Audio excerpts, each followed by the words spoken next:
Hoje a nossa aula é sobre uma classe gramatical muito importante: verbo. O verbo expressa ação, estado, mudança de estado ou fenômenos da natureza. É uma classe crucial para a construção de frases. Pensando em quem não faz ideia do que é um verbo, ou em quem já estudou, mas não se lembra, ou até mesmo para quem precisa revisar sobre essa classe gramatical, eu criei essa aula para ajudar. Então, fique comigo porque hoje você vai entender a importância do verbo. Por que o verbo é tão importante assim? Você aprenderá as conjugações do verbo de um jeito prático e eficiente.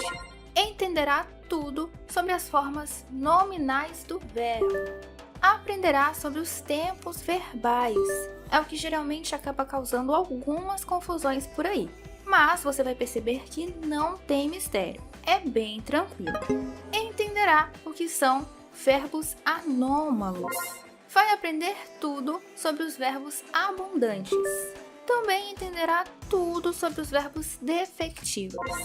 E ainda terá a chance de fazer exercícios de fixação. Essa parte é muito importante porque assim você tem a oportunidade de testar os seus conhecimentos. É hora de você verificar se realmente conseguiu entender a matéria. Explicarei tudo sobre a classe gramatical verbo passo a passo. Você está no canal Português Sem Enrolação.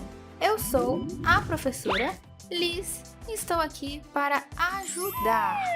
Os verbos são responsáveis por indicar o que está acontecendo na frase. São essenciais para transmitir ações, sentimentos, pensamentos e eventos. Em resumo, enquanto o substantivo, por exemplo, outra classe gramatical muito importante, é crucial para nomear e identificar, o verbo é essencial para indicar a ação ou o estado associado ao que está sendo nomeado. Os verbos se flexionam em número, pessoa, modo, tempo, aspecto e voz. As orações e os períodos desenvolvem-se em torno de um verbo. Essa classe de palavras é uma das que mais flexionam. Como eu disse, temos verbos que indicam uma ação, ou seja, verbos que mostram algo sendo feito ou algo que está acontecendo. Eles dão movimento e dinamismo ao que está sendo dito. Esses verbos descrevem atividades físicas ou mentais que alguém realiza, por exemplo. Exemplos: fazer, comprar, estudar, mandar, construir, pular, dançar. São verbos que estão ligados a algo que uma pessoa ou coisa faz. Quando você diz eu corro, está indicando a ação de correr. Da mesma forma, quando diz ela come, está indicando a ação de comer. Esses verbos ajudam a transmitir a ideia de movimento. Também temos os verbos que indicam um estado, os verbos de ligação. Referem-se a uma condição ou situação permanente ou temporária de algo ou alguém. Não são como os verbos de ação, porque não descrevem uma ação específica, mas sim um estado de ser. Exemplos: ser, estar, permanecer, parecer, ficar, tornar-se. Perceba que são verbos usados para expressar características, estados de ânimo, condições físicas ou estados duradouros. Por exemplo, ele é alto. Expressa uma característica permanente. Ela está feliz. Está indica um estado de ânimo temporário. Esses verbos ajudam a descrever os diferentes estados e condições que fazem parte da experiência e descrição do mundo ao nosso redor. Verbos que indicam uma ocorrência. Referem-se a ações ou eventos que acontecem em um determinado momento. Esses verbos descrevem algo que ocorre, acontece ou se realiza. Aqui estão alguns exemplos de verbos que indicam ocorrência: acontecer, ocorrer, suceder, verificar, sobrevir, transcorrer.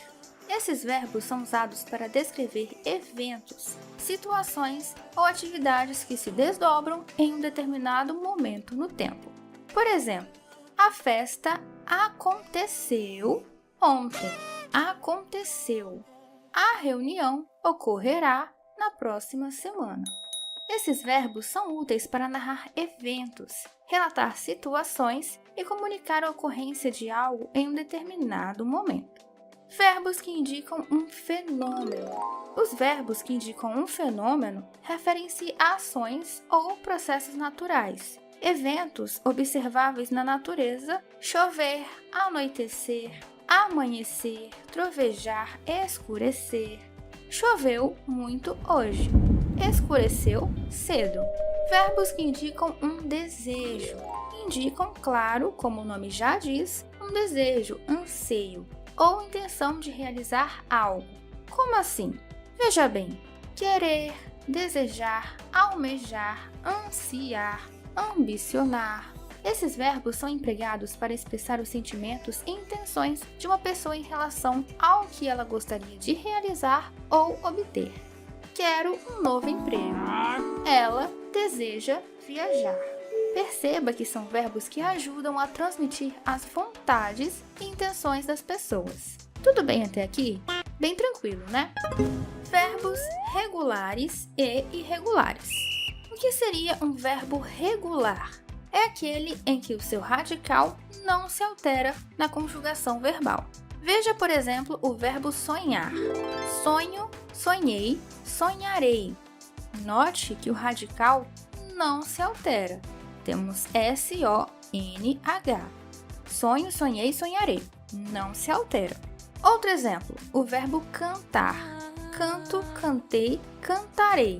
C-A-N-T, cante, é o radical do verbo cantar.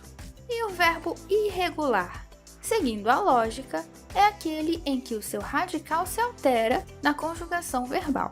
Veja o exemplo, o verbo haver. Você consegue identificar o radical do verbo haver? Ave, H-A-V. Mas, conjugando o verbo no presente do indicativo, ficaria eu, ei. Vamos conjugar o verbo? Eu, ei, tu has, ele há, nós havemos, vós haveis, eles hão. Note que o radical se altera. Essa é a diferença entre os verbos regulares e os verbos irregulares. Agora você precisa compreender as conjugações que um verbo pode ter. Eles podem ter 3 conjugações. Verbos da primeira conjugação terminados em ar, A-R. Cantar, dançar, falar. Temos os da segunda conjugação terminados em er, E-R. Fazer, vender, entender. E temos os da terceira conjugação terminados em ir, I-R. Sorrir, partir, dormir. Professora Alice, e os verbos terminados em or, O-R? O verbo pôr e seus derivados como dispor, compor, impor também pertencem à segunda conjugação. Saber as conjugações do verbo também é muito importante, ok? Quando você se depara com verbos terminados em ar, er, ir, quer dizer que são verbos no infinitivo, ou seja, não estão flexionados. São os verbos puros. Além do modo infinitivo, temos o gerúndio e o particípio.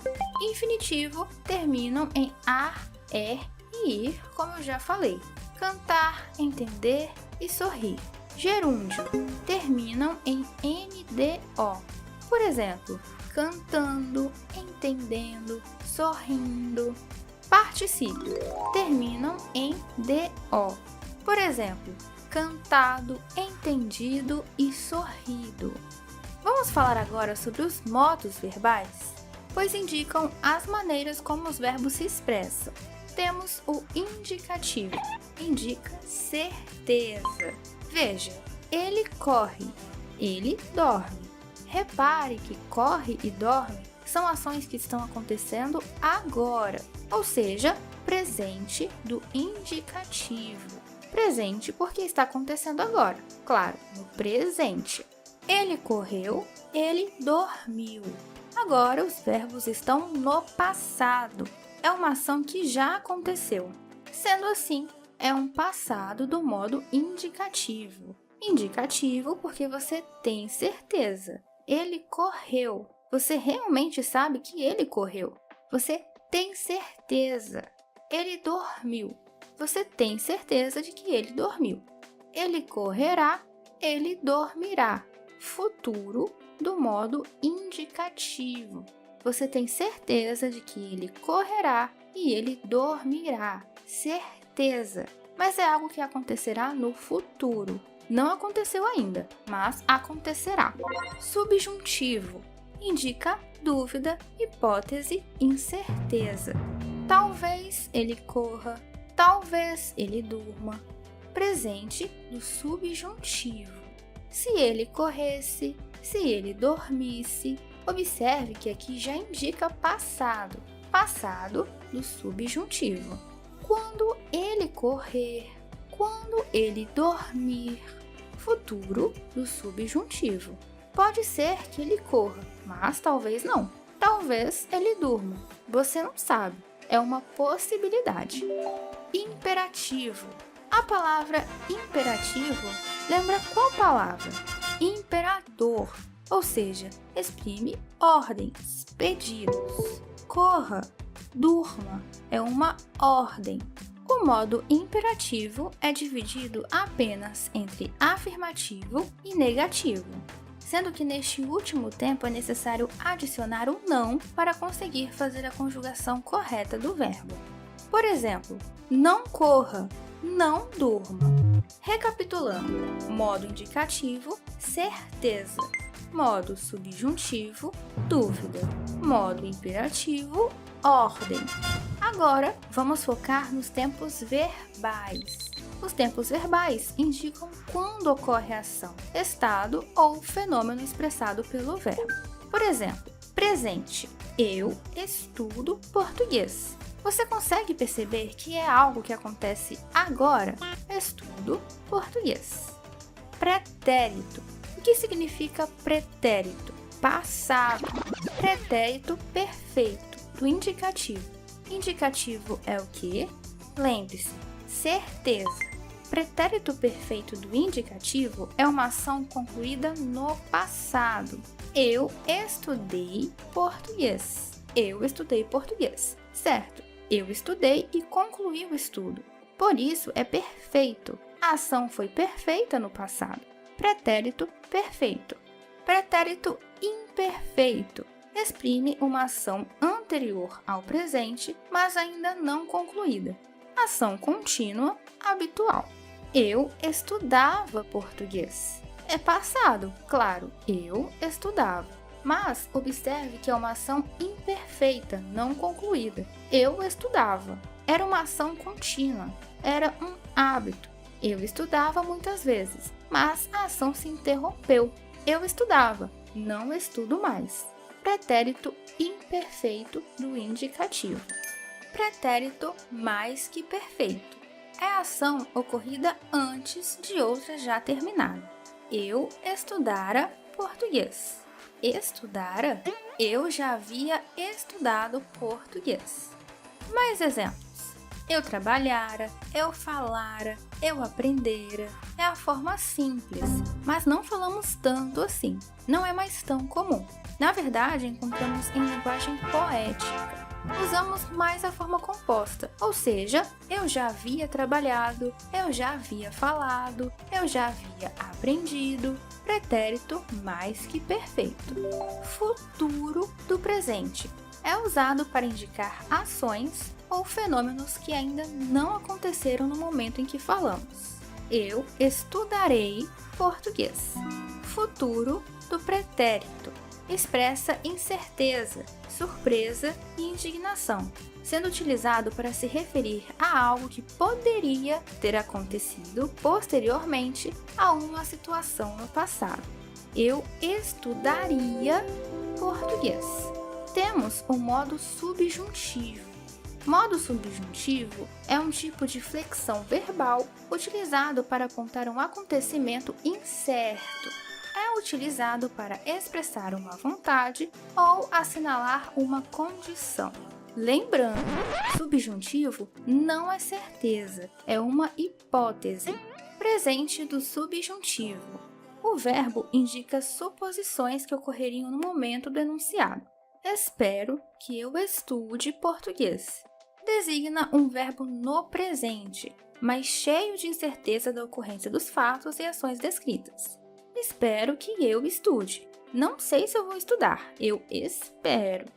Pretérito imperfeito do subjuntivo. Temos o pretérito imperfeito do subjuntivo. Observe o exemplo.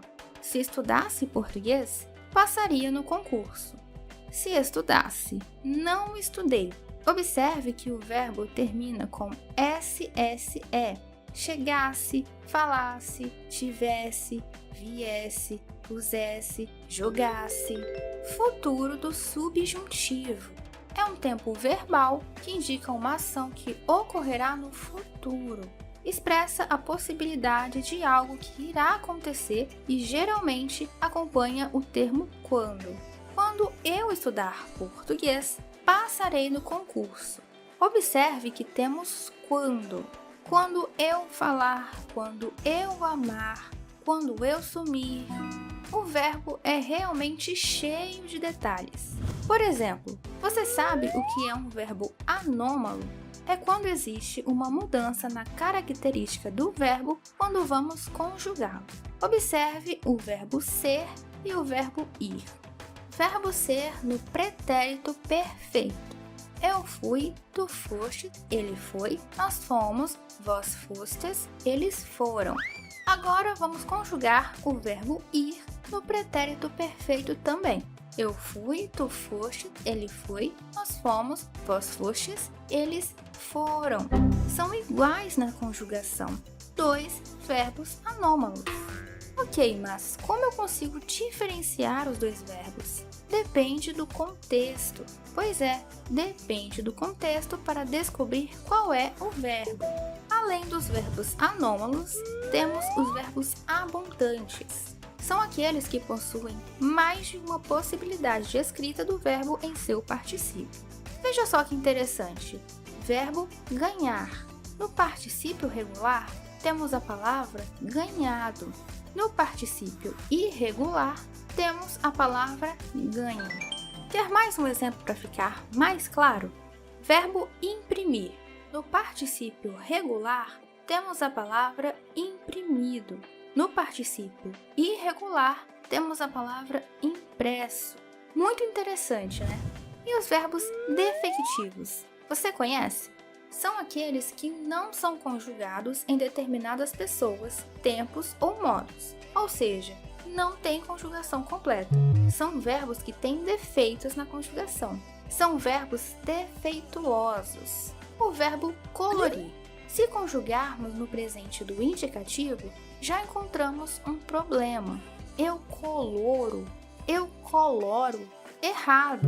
O verbo colorir não apresenta a conjugação na primeira pessoa do singular do presente do indicativo. Ninguém fala eu coloro o desenho. Nesse caso, você pode substituir pelo gerúndio. Estou colorindo. Aí sim. Agora, chegou o momento de testar os seus conhecimentos. Se você assistiu a aula até aqui, é o momento de realizar as atividades. Com o último trompejo do berrante, engarrafam no curral da estrada de ferro o rebanho. Guimarães Rosa.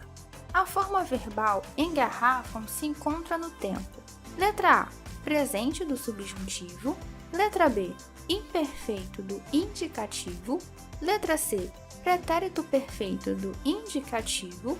Letra D, presente do indicativo. Ou letra E, imperativo afirmativo.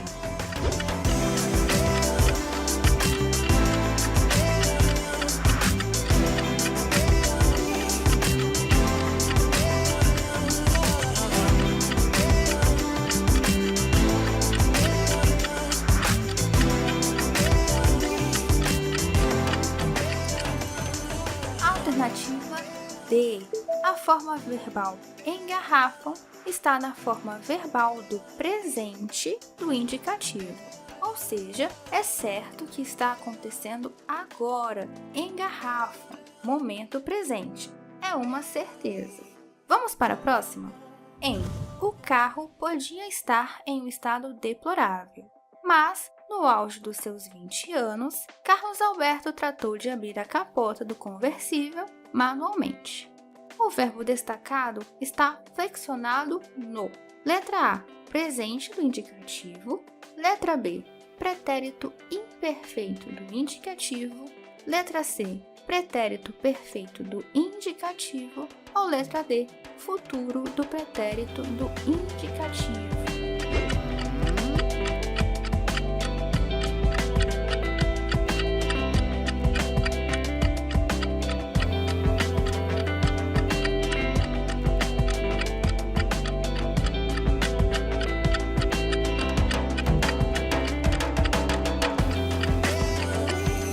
Resposta correta: B, pretérito imperfeito do indicativo. Pretérito é passado, certo? O pretérito imperfeito é aquele que se refere a uma ação anterior ao momento da fala e que no tempo passado a que pertence não foi finalizada, podendo ter sido interrompida por outro acontecimento. Podia estar em um estado deplorável. Podia termina com ia. Fazia, entendia, lia, corria, no passado. E aí, conseguiu acertar as questões? Espero que sim. Deixe o seu comentário, viu? Você achou fácil ou difícil? Os verbos são cheios de peculiaridades que, à primeira vista, podem parecer um tanto complexas. Se porventura a explicação não ficou totalmente clara, não precisa se preocupar. Assista a aula novamente com calma. Se sentir a necessidade, não hesite em pausar e fazer anotações, ok? A repetição é muito importante no processo de aprendizado, então revise. Assim você vai perceber que a matéria vai ficar mais fácil de entender. E se você chegou até aqui, aproveite e assista a aula sobre as conjunções e aproveite para fazer o nosso quiz de português. Eu quero saber se você conseguirá acertar tudo. Então, até a próxima aula. Tchau!